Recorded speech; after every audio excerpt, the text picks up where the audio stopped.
গুরুপাদ পদ্ম বললেন, ব্যাস আমাকে দেখো, আমাকে দেখো, আমি তোমার গুরুপাদ পদ্ম, আমি দেবর্ষি নারদ, কিন্তু আমার পূর্বজন্ম আমি কে ছিলাম জানো? দাসীপুত্র। আমি আমার পূর্বজন্মের কথা তোমায় শ্রবণ করাই। আমি এক দাসীপুত্র ছিলাম, যেই বাড়িতে আমার মা দাসীবৃত্তি করতেন, সেই বাড়িতে কয়েকজন সাধু বৈষ্ণব এসেছিলেন চাতুর্মাস্য ব্রত পালন করার অভিলাষে। চাতুর্মাস্য মানে নিয়ম সেবা মাসের যে অন্তিম মাস কার্তিক মাস, শ্রাবণ ভাদ্র আশ্বিন কার্তিক, চারটি মাসকে একত্রে বলে চাতুর্মাস্য। চাতুর্মাস্য ব্রত পালন করতে সেই বাড়িতে কয়েকজন সাধু বৈষ্ণব এসেছিলেন, যে বাড়িতে আমার মা দাসীবৃত্তি করতেন। তো আমিও আমার মায়ের সঙ্গে সেই সাধুদের সঙ্গ করতাম। সাধুরা আমাকে সঙ্গে নিয়ে হরিকীর্তন করতেন, সাধুরা আমাকে সঙ্গে নিয়ে হরিকথা শ্রবণ করাতেন, আর সাধুরা যে প্রসাদ পেয়ে উঠে যেতেন, আমরা সাধুর সেই আমি উচ্ছিষ্ট প্রসাদ পেতাম। উচ্ছিষ্ট প্রসাদ পেতে পেতে পেতে পেতে সাধুদের প্রতি, সাধুদের বচনের প্রতি, সাধুদের চরণের প্রতি আমার অনুরক্ততা জন্মগ্রহণ করলো। চাতুর্মাস্য ব্রত শেষ হয়ে গেল, সেই গৃহ থেকে সাধুরা বিদায় নিলেন, মহন্ত বিদায় হয়ে গেল মহারাজ। আর যে মহন্ত বিদায় হলো, আমি সাধুদের চরণে পড়ে কাঁদতে শুরু করলাম, হে মহারাজ আমাকে নিয়ে চলুন, এ চলুন।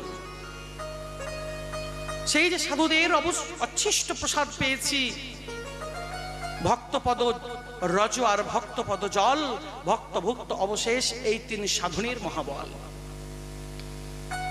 সাধুরা বললেন, নারো তুমি এখন যেতে পারবে না, তোমার মা বাড়িতে আছে, তোমার মাকে ছেড়ে তুমি যেতে পারবে না, তোমার পিছুটা আছে, কর্তব্য আছে।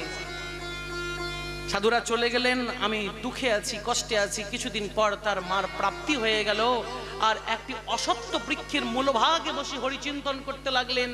আর অসত্য বৃক্ষের মূলভাগে বসে বসে যেই দেবর্ষি হরিচিন্তন করতে লাগলেন, একটি ঝলকের মতো, বিদ্যুৎ চমকের মতো শ্রীহরি তাকে দর্শন দিলেন। দর্শন দিয়ে সঙ্গে সঙ্গে কোথায় মিলিয়ে গেলেন।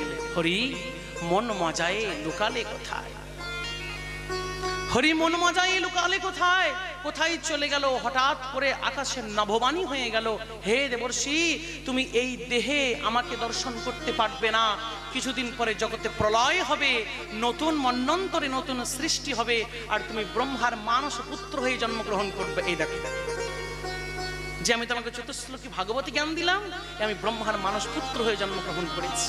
আর এই যে হাতে বীণা, বীণা যন্ত্রটি কি কে দিয়েছে? দেবতারা দিয়েছে। দেবদত্যাম ইমাম বীণাম সরব্রহ্ম বিভূষিতম মূর্ছয়িত্যাত হরি কথং কায়মানস্বরম্যহা।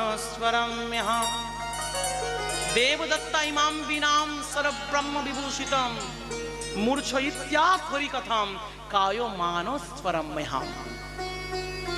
এই যে দেখছো, এই বীণা যন্ত্রে আমি সরব্রহ্ম, স্বরকে আবাহন জানাই, যে স্বর ব্রহ্মের প্রতীক, সেই স্বরকে আহ্বান করে আমি হরিকথার মূর্ছনা তুলি, আর হরিকথার মূর্ছনা তুলে সমস্ত ত্রিভুবন ঘুরে বেড়াই, আর আমার বীণা যন্ত্রে শুধু একমাত্র ধ্বনি ওঠে, নারায়ণ নারায়ণ, বলিয়ে দেবর্ষি মহারাজ কি জয়।